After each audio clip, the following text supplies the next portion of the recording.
मृत्यु एक ऐसी सच्चाई है जिसका सामना इस दुनिया में जन्म लेने वाले हर इंसान को करना पड़ता है।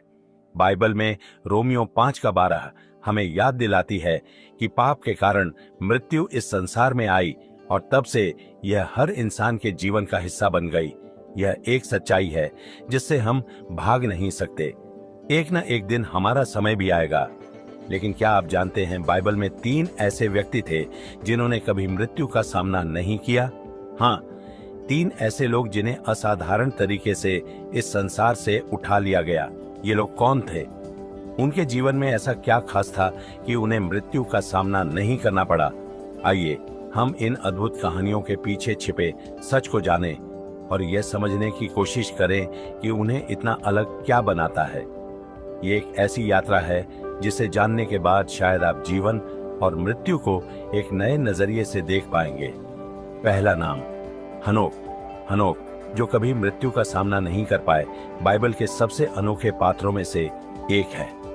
वह आदम और हव्वा के तीसरे पुत्र से उत्पन्न हुए वंश में थे। इसी वंश से नूह जैसे महान व्यक्ति आए जिन्होंने बाद में परमेश्वर की योजना में महत्वपूर्ण भूमिका निभाई। महान जल प्रलय से पहले का समय बुराई और पाप से भरा हुआ था। लोग नैतिकता को भूलकर बुराई के रास्ते पर चल रहे थे। उनके विचार और कर्म लगातार गलत होते जा रहे थे और उन्होंने अपने सृष्टिकर्ता को भुला दिया था। लेकिन इस अंधकार के बीच एक ऐसा व्यक्ति था जिसने धर्म और सच्चाई का रास्ता चुना, हनोक। हनोक आदम से 7वीं पीढ़ी के वंशज थे और सेठ के परिवार से थे। वे मेथूशेलह के पिता थे जो बाइबल के अनुसार 969 साल तक जीवित रहे। हनोक की वंशावली सीधे नूह तक जाती है, जो परमेश्वर की योजना में मानवता को बचाने के लिए एक महत्वपूर्ण पात्र बने। हनोक कोई साधारण व्यक्ति नहीं थे। जहां उनके आसपास के लोग पाप में डूब रहे थे, हनोक ने एक अलग रास्ता चुना। उन्होंने परमेश्वर के साथ चलने का निर्णय लिया।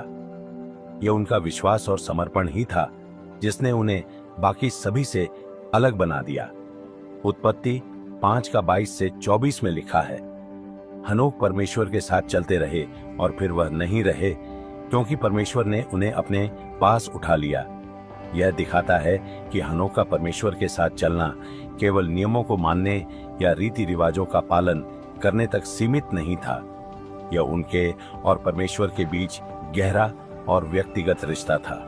हनोक का जीवन ऐसा था जहां वे हर दिन परमेश्वर से प्रार्थना करते, उनकी इच्छा को समझने की कोशिश करते और अपने कार्यों को उसी के अनुसार करते। उनका विश्वास एक साधारण विश्वास नहीं था, बल्कि जीवंत और सक्रिय था। हनोक 65 साल की उम्र में मेथूशेलह के पिता बने, लेकिन उनका सच्चा आध्यात्मिक सफर यहीं से शुरू हुआ। उन्होंने अगले 300 से अधिक वर्षों तक परमेश्वर के साथ चलते हुए अपना जीवन बिताया। हनोक का जीवन हमें सिखाता है कि विश्वास और परमेश्वर के प्रति समर्पण हमें दुनिया की बुराइयों से अलग कर सकता है। उत्पत्ति में हनोक के बारे में बहुत कम लिखा गया है, लेकिन यह संक्षिप्त विवरण भी उन्हें एक खास और अलग व्यक्ति बनाता है। प्राचीन ग्रंथों में उनके जीवन को लेकर कई बातें विस्तार से लिखी गई हैं। हनोक की पुस्तक, जो एक प्राचीन यहूदी धार्मिक ग्रंथ है, उनके जीवन को और गहराई से बताती है। इसमें हनोक को धर्म के एक लेखक और मानवता और परमेश्वर के बीच एक माध्यम के रूप में दिखाया गया है। इस पुस्तक में लिखा है कि हनोक ने दिव्य प्राणियों से मुलाकात की और स्वर्ग के अलग अलग हिस्सों की यात्रा की। इन अनुभवों ने उनकी आत्मिक ऊंचाई को दिखाया और यह भी बताया कि परमेश्वर की योजनाओं के बारे में उन्हें गहरी समझ थी। हनोक को ऐसा व्यक्ति माना गया जिसने भविष्य की झलकियां देखी और परमेश्वर की योजनाओं का ज्ञान प्राप्त किया। यहूदा 1:14-15 में हनोक को एक भविष्यवक्ता के रूप में बताया गया है। इसमें लिखा है कि हनोक ने उस दिन की भविष्यवाणी की जब प्रभु अनगिनत पवित्र जनों के साथ लौटेंगे और पापी संसार पर न्याय करेंगे। यह भविष्यवाणी एक चेतावनी थी कि पाप से दूर रहें और उन लोगों के लिए आशा थी जो परमेश्वर के प्रति सच्चे हैं। हनोक के जीवन का यह पहलू उनके गहरे विश्वास और साहस को दिखाता है। बाइबल कहती है कि परमेश्वर ने उन्हें उठा लिया और यह कोई साधारण बात नहीं थी। इब्रानियों 11:5-6 में लिखा है, विश्वास के कारण हनोक इस जीवन से उठा लिए गए ताकि वे मृत्यु का अनुभव न करे। वे कहीं नहीं मिले क्योंकि परमेश्वर ने उन्हें उठा लिया था। उनके उठाए जाने से पहले उनके बारे में यह गवाही दी गई थी कि वे परमेश्वर को प्रसन्न करते थे, और विश्वास के बिना परमेश्वर को प्रसन्न करना असंभव है, क्योंकि जो भी परमेश्वर के पास आता है उसे विश्वास करना चाहिए कि वह है, और वह उन लोगों को प्रतिफल देता है जो सच्चे मन से उसे खोजते हैं। हनोक का स्वर्ग में उठा लिया जाना परमेश्वर की विशेष कृपा का अद्भुत उदाहरण है। यह उनके विश्वास और आज्ञाकारिता का इनाम था। बाइबल में लूका 3:37 में हनोक को यीशु की वंशावली में शामिल किया गया है, जहां उनकी वंशावली आदम तक पहुंचती है। यह दिखाता है कि हनोक परमेश्वर की उद्धार योजना में कितने महत्वपूर्ण थे। हनोक के परपोते नूह ने भी उनके विश्वास और धार्मिकता का अनुसरण किया।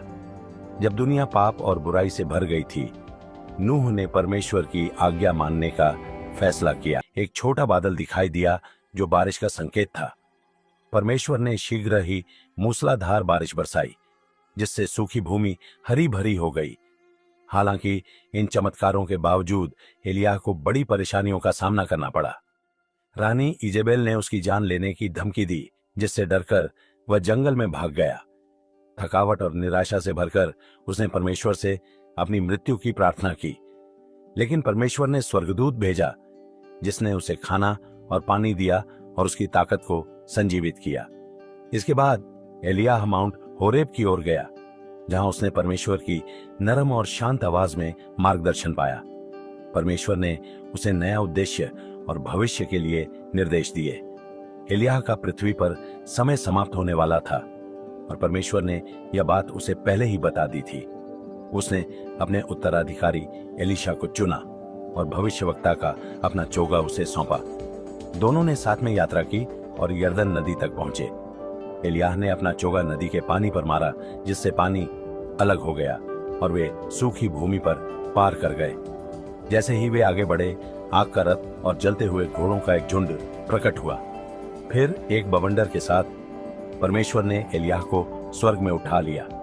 एलीशा ने इस अद्भुत घटना को देखा और एलिय्याह का चोगा उठाया। फिर उसने उसी नदी के पास लौटकर पानी को फिर से अलग किया। इससे यह साफ हो गया कि अब परमेश्वर का आत्मा एलीशा पर आ गया है, जैसा कि पहले एलिय्याह पर था। एलिय्याह का स्वर्ग में उठा लिया जाना परमेश्वर के निरंतर कार्य का प्रतीक था, जो इजराइल में होता रहा। भले ही एलिय्याह ने मृत्यु का पारंपरिक अनुभव नहीं किया, उसकी आस्था, आज्ञा पालन और बुराई के खिलाफ साहस ने आने वाली पीढ़ियों को प्रेरित किया। उसकी कहानी ने इजराइल के इतिहास में एक अहम मोड़ लिया और एलीशा के मंत्रालय के लिए रास्ता खोला। नंबर 3, मेलकीजेदेक। मेलकीजेदेक उत्पत्ति 14 में पहले दिखाई देते हैं, जब कनान और मेसोपोटामिया के प्राचीन नगरों के बीच युद्ध हो रहा था। अब्राहम के भतीजे लॉट और उनका परिवार युद्ध में बंदी हो गए थे। जब अब्राहम को यह खबर मिली तो उसने अपने 318 सेवकों के साथ लॉट और उसके परिवार को छुड़ाया। जब अब्राहम ने विजय प्राप्त की, तभी मेलकीजेदेक अचानक दिखाई देते हैं। उत्पत्ति 14 का 18 से 20 में लिखा है कि मेलकीजेदेक, जो सलेम के राजा और परमेश्वर के सर्वोच्च पुजारी थे, रोटी और दाखमधु लाए और अब्राहम को आशीर्वाद दिया। उन्होंने कहा, अब्राहम को परमेश्वर का आशीर्वाद हो, जो आकाश और पृथ्वी के निर्माता हैं, और आशीर्वादित हो परमेश्वर, जिसने तुम्हारे शत्रुओं को तुम्हारे हाथों में सौंप दिया। इसके जवाब में अब्राहम ने मेलकीजेदेक को अपनी संपत्ति का 10वां हिस्सा दिया, जो एक संकेत था कि अब्राहम ने परमेश्वर की आशीर्वाद को स्वीकार किया और मेलकीजेदेक को सम्मान दिया। सलेम के राजा का उपाधि मेलकीजेदेक को उस शहर से जोड़ती है जिसे बाद में यरूशलेम कहा गया। सलेम शब्द का अर्थ हिब्रू में शांति है, जिससे मेलकीजेदेक शांति के राजा माने जाते हैं। उनका नाम धर्म का राजा भी है, जो उनके अद्वितीय और पवित्र किरदार को और अधिक स्पष्ट करता है। मेलकीजेदेक की कहानी का पुनः उल्लेख मज़मूर 1:4 में किया गया है, जहां दाऊद भविष्यवाणी करते हुए कहते हैं, प्रभु ने शपथ खाई और वह न तो बदलेंगे, तुम सदा के लिए मेल्कीजेदेक के आदेश के अनुसार पुजारी हो। इस पद के माध्यम से मेल्कीजेदेक की पुरोहिताई को यीशु मसीह से जोड़ा जाता है, जिन्हें नए नियम में शाश्वत उच्च पुजारी के रूप में वर्णित किया गया है। हिब्रू 6 का 19 से 20 और हिब्रू 7 में लेखक बताते हैं कि यीशु अपनी मृत्यु और पुनरुत्थान के बाद मेल्कीजेदेक के आदेश के अनुसार सदा के लिए उच्च पुजारी बने रहते हैं। लेवितिक पुरोहिताई जो वंश पर आधारित थी और अस्थायी थी के विपरीत मेल्कीजेदेक की पुरोहिताई और यीशु की पुरोहिताई शाश्वत और दिव्य अधिकार पर आधारित है। मेल्कीजेदेक का वंशावली का अभाव उनकी पहचान का एक रहस्यमय पहलू है, जो हमें उनके बारे में और गहरे विचार करने के लिए प्रेरित करता है। हिब्रू 7 का 3 में लिखा है कि मेल्कीजेदेक का न कोई पिता था, न माता, और न ही उसका कोई वंशावली का रिकॉर्ड है। वह न कभी पैदा हुए थे, न ही कभी मरे, लेकिन उनका जीवन परमेश्वर के पुत्र जैसा था, एक हमेशा के लिए पुजारी। इसने कुछ लोगों को यह सोचने पर मजबूर किया कि मेल्कीजेदेक एक साधारण इंसान नहीं थे। कुछ लोग मानते हैं कि वह एक असली राजा पुजारी थे, जिनकी कहानी को शाश्वत पुरोहिताई को समझाने के लिए रखा गया। दूसरे लोग मानते हैं कि वह पुराने नियम में मसीह का रूप हो सकते थे, क्योंकि उनका जीवन और शांति और धर्म के राजा के रूप में भूमिका दिव्य ईश्वर से जुड़ी थी। कुछ लोग हिब्रू 7 का 3 को प्रतीकात्मक रूप में समझते हैं और मानते हैं कि मेल्कीजेदेक मसीह का प्रतीक थे, खुद मसीह नहीं। वे इस बात पर ध्यान देते हैं कि मेल्कीजेदेक अचानक उत्पत्ति में आए थे, लेकिन यह नहीं कहा गया कि वह भगवान थे। फिर भी मेल्कीजेदेक की कहानी हमें यह सिखाती है कि उनका पुरोहिताई और राजा का काम एक विशेष स्थान पर था। उनकी पुरोहिताई परमेश्वर से उनके रिश्ते पर आधारित थी और इससे हमें मसीह के बारे में समझने में मदद मिलती है। मेल्कीजेदेक का जीवन और उनकी विशेषताएं हमें यह दिखाती हैं कि मसीह का उच्च पुजारी होना केवल वंश पर आधारित नहीं है, बल्कि परमेश्वर के साथ एक गहरे और सच्चे रिश्ते पर आधारित है। ईसा मसीह मेल्कीजेदेक की तरह किसी इंसान की जाति से पुजारी नहीं बने, बल्कि उनकी दिव्य प्रकृति के कारण वह हमारे बीच में परमेश्वर और इंसान के बीच शाश्वत मध्यस्थ बने। इस प्रकार ईसा मसीह ने मेल्कीजेदेक के पुजारी के रूप को पूरा किया। अब हम इस प्रार्थना के साथ इसको वीडियो समाप्त करते हैं। स्वर्गीय परमेश्वर, हम आपके सामर्थ्य और अनुग्रह के सामने खड़े हैं। जैसा कि हनोक, मेल्कीजेदेक और एलियाह के जीवन में दिखाया गया, इन लोगों ने आपके साथ इतनी करीबी से जीवन जिया कि उन्हें मृत्यु का सामना नहीं करना पड़ा। प्रभु, हमें हनोक की तरह विश्वास से जीने की शक्ति दें, ताकि हम हमेशा सही रास्ते पर चलें और जो कुछ भी करें उसमें आपको खुश करें। हमें पूरी श्रद्धा से आपको ढूंढने में मदद करें, जैसे मेल्कीजेदेक ने आपकी शाश्वत पुजारी की भूमिका निभाई और जैसे एलियाह ने किया। हमें भी आपके साथ पूरी तरह से विश्वास और साहस मिले, यह जानकर कि आप हमेशा हमारे साथ हैं। हमारे जीवन को आपके पास लाकर हमें अपनी महिमा दिखाने का मौका दें। हमारी आस्था और भक्ति हमें आपके पास लाए, आज और हमेशा के लिए।